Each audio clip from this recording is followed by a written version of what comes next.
শীতের সবজি দিয়ে মাছ রান্নার রেসিপি শেয়ার করব। দেখতেই পাচ্ছেন এখানে পালং শাক, সিম, আলু, ফুলকপি আর আছে কুমড়ো বড়ি।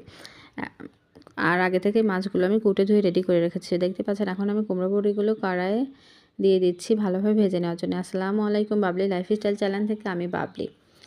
এখন আমি ভালোভাবে কুমড়ো বড়িগুলোকে তেলে ভেজে নিলাম। তারপর আমি বেশ কিছুটা তেল ভালোভাবে কড়াইয়ে গরম করে নিচ্ছি মাছগুলো ভেজে নেওয়ার জন্য। মাছগুলোকে আমি আগে থেকেই নুন হলুদ দিয়ে মাখিয়ে রেখেছি। এখন আমি ভালোভাবে এক এক করে সবগুলো মাছ লাল লাল করে ভেজে নেব। দেখতেই পাচ্ছেন আমার মাছ ভাজিগুলো কি সুন্দর হচ্ছে, একদম লাল লাল করা হয়েছে আর মাছ ভাজিগুলো। মাছ ভাজিটা নামিয়ে আমি আগে থেকে কুটে রাখা পেঁয়াজ কুচি এখন আমি তেলে ভালোভাবে বাদামি করে ভেজে নেব। আর সাথে কিছুটা জিরা আগে থেকে তেলে রেখেছি। জিরা আর পেঁয়াজ ভাজাটুকু আমি রেখে দেবো রান্নার শেষে ভাজনা হিসাবে ব্যবহার করার জন্য। দেখতেই পারবেন, আপনারা আমার সাথেই থাকুন।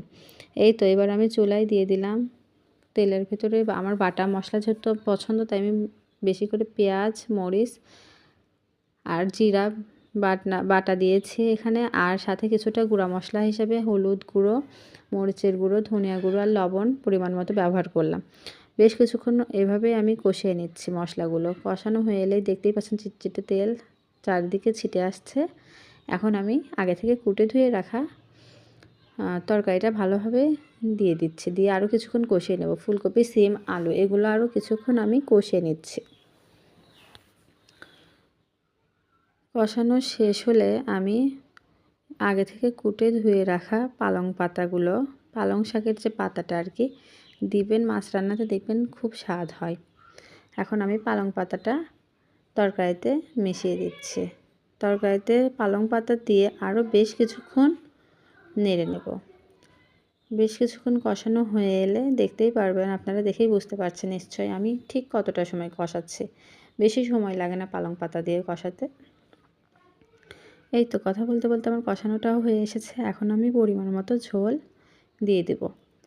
যেহেতু আমি আজকে কুমড়ো বড়ি দেবো মাছে, তাই আমি ঝোলের পরিমাণটা একটু বেশি দিচ্ছি। আপনাদের ইচ্ছা মতো আপনারা বাড়িয়ে কমিয়ে নেবেন ঝোলের পরিমাণটা।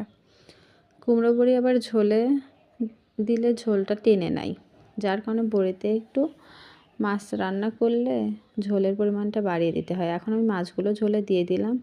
কিছুক্ষণ ভালোভাবে জাল দিয়ে নেওয়ার পরে আমি ভেজে রাখা কুমড়ো বড়িগুলোও দিয়ে দিলাম। দিয়ে আরও কিছুক্ষণ আমি জ্বালিয়ে নিচ্ছি। আর সাথে আমি দিয়ে দিচ্ছি আগে থেকে কুটে রাখা কাঁচা কুচি করে রাখা ধনিয়া পাতা।